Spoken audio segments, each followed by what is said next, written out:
गममै जुठो हाल्न हाल्ने भए त हुन्थ्यो। भाग्यमानी हो तिमी झुठो जो कोहीले तिमीलाई आएर झुठो हालिदिन्छ। 600 जनाको अगाडि तपाईँले जुठो हाल्नु भएको छ, मुद्दा लाग्छ। छोरी मान्छेले मात्र मुद्दा हाल्नु मिल्छ भन्ने नसोच्नु, छोरो मान्छेले नि आजकल तन्काइदिन्छ। यत्रोको मुद्दा मेरो उमेर पुगेको छ के को उमेर हामी अर्कैमा मुद्दा हालिदिन्छौँ। जासुकै हाल कान्छ म कराउँदैन, मेरो उमेर पुगेको छ, नाबालक भए पो मुद्दा लाग्दैन।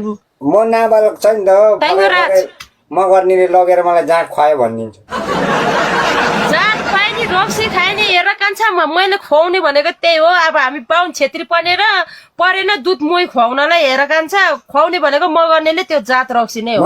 म त जाँड रक्सी त खान्न, म त बाहुन छेत्रीको गाउँ हुर्किया हो, दुध चाहिँ खान्छ। ओइ कान्छा ओ आफ्नै बुढीले जस्तो ओइ भन्छ त भने मैले पो भने तिम्रो हिम्मत आँट छ भने मलाई ओइ भनेर देखाउन हो कि